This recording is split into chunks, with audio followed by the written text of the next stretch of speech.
ମୋ ସ୍ତ୍ରୀ ମୁଁ 6 ମାସ ହେଲା ମିଶୁନି ଯେ ଶୁଆ ବସା କରୁନି। ମୋ ସ୍ତ୍ରୀ ପ୍ରେଗନେଣ୍ଟ କେମିତି ଅଛି? 4 ମାସର ପ୍ରେଗନେଣ୍ଟ ଅଛି। ସେଇଟା ପୁଣି ଟେଷ୍ଟ ଜଣା ପଡ଼ିବ ନା। ଏସବୁ ଉପରେ ମୁଁ କଣ୍ଡମ ୟୁଜ୍ କରୁନି। କଣ୍ଡମ ଥୁଆ ହେଇଛି। ବାଥରୁମରେ ଅବକାରୀ ଜିନିଷ ଥୁଆ ହେଇଛି। ତା ଡ୍ରେସ୍ ପତ୍ର ଏଠି ଅଛି। ଡ୍ରେସ୍ ପତ୍ର ମୋର ଘରେ ତାର ଡ୍ରେସ୍ ପତ୍ର କ'ଣ? କୁଣ୍ଡରେ ଥୁଆ ହେଇଛି ସଫା ହେଇକି। ସେଠି ଥୁଆ ହେଇଛି ହାଙ୍ଗରରେ। ଏସବୁ ମୋ ଘରେ ପର ଘରେ ଏସବୁ କ'ଣ ଦରକାର? ଜାଣିଛୁ ଲୋକ ମୋ ଘରେ ଆସିକି ଶୋଇବେ? ମୁଁ ହେଉଛି ବାପି ବାପି ମୁଁ ଲକ୍ କରୁଛି।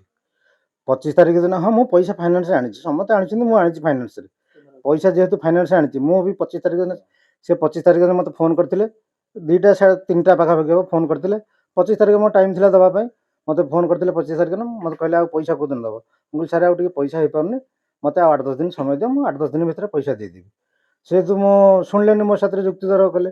ମୁଁ କହିଲି ମୁଁ ଅଛି ଗୋଟେ ବାହାର ଜାଗାରେ କାମ କରୁଛି, ଆଉ ମୁଁ ତ ଏମିତି ଅସୁବିଧା ହେଇଛି, ମୁଁ ପଇସା ଯୋଗାଡ଼ରେ ଲାଗିଛି। ହେଇପାରିଲାନି 25 ତାରିଖକୁ ଠିକ୍ ହେଇପାରିଲାନି, ମୁଁ ଆଉ 8-10 ଦିନ ସମୟ ମାଗୁଛି। 1 ତାରିଖରେ ମୁଁ କହିଛି ନହେଲେ 10 ତାରିଖ ଭିତରେ ଦେବି। ସେ କହିଲେ ନାଇଁ ମୋତେ କାଲି 25 ତାରିଖ କହିଛ ମାନେ ମୋତେ ପଇସା କାଲି ଦେବ।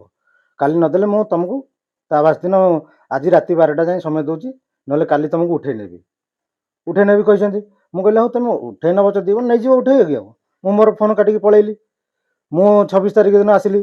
26 ତାରିଖ ଦିନ ଆସିଛି ଯେତେବେଳେ ବ୍ୟାଙ୍କ କାମରେ ଆସିଲା ବେଳକୁ ଏଠି ବ୍ୟାଙ୍କରେ ମୁଁ ବସିଲି 1.5 ଘଣ୍ଟା କାମରେ ବସିକି ବ୍ୟାଙ୍କ ସାର୍ କହିଲେ ତୁମେ 3:30 ବେଳକୁ ଆସ। 3:30 ବେଳକୁ ଆସ। ମୁଁ ଘରକୁ ଯେତେବେଳେ ମୁଁ ଫୋନ୍ ନ କରିକି ଯେତେବେଳେ ଘରକୁ ଆସିଛି, ଭିତର ଲକ୍ ଅଛି। ମୁଁ ବେଲ୍ ମାରିଛି, 3 ଥର ବେଲ୍ ମାରିଛି। ସେ ଭିତରୁ ଖୋଲିବା ପାଇଁ 10 ମିନିଟ୍ ଲାଗିଲା। 7-8 ମିନିଟ୍ ମିନିମମ୍ ଲାଗିଲା। ମୁଁ ଯେହେତୁ ଡେରି ହେଲା, ମୁଁ ପଚାରିଲି, ମୁଁ କହିଲି ଏତେ ସମୟ କ'ଣ କରୁଥିଲ? ମୋ ସ୍ତ୍ରୀ କହିଲା ମୁଁ ଶୋଇପଡ଼ିଥିଲି। ମୁଁ କହିଲି ଶୋଇପଡ଼ିଥିଲ କ'ଣ ଏମିତି ଛାୟା ପିନ୍ଧିକି?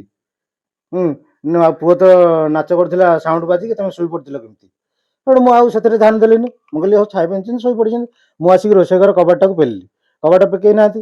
ତାପରେ ମୁଁ ଆସିକି ଗଡ଼ରେ ମୋ କାମରେ ଗାଡ଼ି, ମୁଁ ପ୍ରଥମେ ଗାଡ଼ି ଦେଖିଛି। ସେ ଟୋକାର ଗାଡ଼ି ପ୍ରଥମେ ଦେଖିଛି, ତଳେ ଗାଡ଼ି ଥୁଆ ହେଇଥିଲା ବୋଲି। ମୁଁ ଜାଣିଛି ତା ସେ ହଁ ନାଇଁ ଏଇ ଘରେ ହେଇଛି ବୋଲି ଶୁଣିନି, କିନ୍ତୁ ମୋତେ ଥରେ ଆମ ଓନର ଯିଏ ଅଛନ୍ତି ସେ ମୋତେ ଫୋନ୍ କରିଥିଲେ ଯେ ତମ ଘରକୁ କିଏ ଜଣେ ଆସୁଛି। ମୁଁ କହିଲି ଏମିତି ଗ୍ରୁପ୍ ସାର୍ ଆସୁଥିବେ ପଇସା ନେବା ପାଇଁ, ଗ୍ରୁପ୍ ସାର୍ କି ମ୍ୟାଡ଼ାମ୍ ଆସୁଛନ୍ତି, ଆସୁଥିବେ କିଏ ଯାଉଥିବେ। ବାହାଘର ଆମର ଲଭ୍ ମ୍ୟାରେଜ୍ ହେଇଥିଲା। ସେଇଟା ସ୍କୁଲ ସମୟରେ ବାହାଘର, ଲଭ୍ ମ୍ୟାରେଜ୍ ହେଇଥିଲା। 7-8 ବର୍ଷ ବାହାଘର ହେଲାଣି। 8 ବର୍ଷ ବାହାଘର ପରେ ହଁ ସେ ମାଟ୍ରିକ ନାଇଁ ନାଇଁ ମୁଁ ନୁହେଁ, ସିଏ ପଢ଼ୁଥିଲେ। ସେ ଆମର 2017ରୁ ସେତେବେଳେ 17-18 ଖଣ୍ଡେ ହେବ। ଆମେ ବାହାଘର ହେଲା 2017ରେ।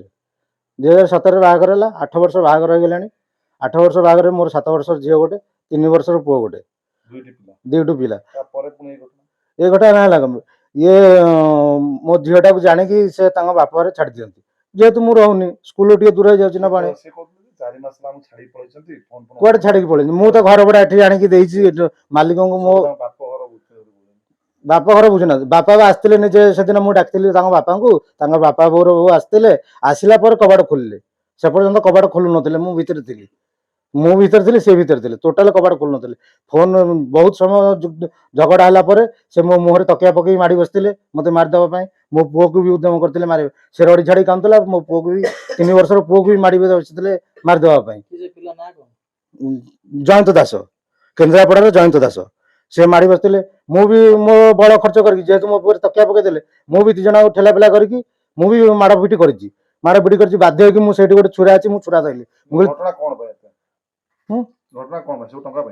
ସବୁ ଟଙ୍କା ପାଇଁ। ଯେ ଟଙ୍କା ପାଇଁ କ'ଣ ମୋତେ ଫସେଇ ଦେଇଛନ୍ତି 2 ଜଣ ଯାକ। ମୁଁ ଫସେଇନି।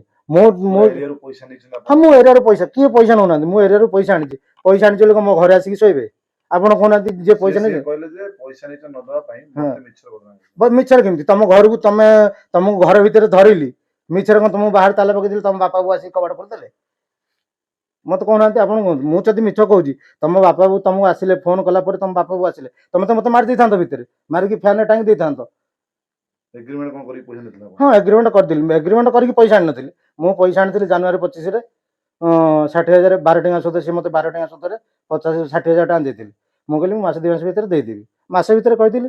ମାସ ଭିତରେ ହେଲାନି ଯୋଗୁଁ ମୁଁ କହିଲି ମୁଁ ଟିକେ ଯୋଗାଡ଼ କରିକି ମୋତେ ଆଉ 2-3 ମାସ ସମୟ ଦିଅ, ମୁଁ ଦେଇଦେବି। ସିଏ ଆଉ ନ ଶୁଣିକି ମୋତେ ଏଠୁ ଏଗ୍ରିମେଣ୍ଟ କରିଦେଲେ। ଟଙ୍କା ମାଧ୍ୟମରେ ମୋ ସ୍ତ୍ରୀ ପାଖକୁ ଆସିଥିଲା। ମୋତେ ଟଙ୍କା ଦେଇକି ମୋ ସ୍ତ୍ରୀ ପାଖକୁ ମାଧ୍ୟମରେ ଆସିଥିଲା। ସେ ସବୁ ମିଛ। ଆଉ ଗୋଟେ ହେଉଛି ମୋ ସ୍ତ୍ରୀ ମୁଁ 6 ମାସ ହେଲା ମିଶୁନି, ଯେ ଶୁଆବସା କରୁନି। ମୋ ସ୍ତ୍ରୀ ପ୍ରେଗନେଣ୍ଟ କେମିତି ଅଛି? 4 ମାସର ପ୍ରେଗନେଣ୍ଟ ଅଛି। ସେଇଟା ପୁଣି ଟେଷ୍ଟ ଜଣା ପଡ଼ିବ ନା। ଏସବୁ ଉପରେ ମୁଁ କଣ୍ଡମ ୟୁଜ୍ କରୁନି। କଣ୍ଡମ ଥୁଆ ହେଇଛି, ବାଥରୁମରେ ଅବକାରୀ ଜିନିଷ ଥୁଆ ହେଇଛି, ତା ଡ୍ରେସ୍ ପତ୍ର ଏଠି ଅଛି। ଡ୍ରେସ୍ ପତ୍ର ମୋର ଘରେ, ତାର ଡ୍ରେସ୍ ପତ୍ର କ'ଣ? କୁଣ୍ଡରେ ଥୁଆ ହେଇଛି ସଫା ହେଇକି, ସେଠି ଥୁଆ ହେଇଛି ହାଙ୍ଗରରେ। ଏସବୁ ମୋ ଘରେ ପର ଘରେ ଏସବୁ କ'ଣ ଦରକାର ପାଇଁ?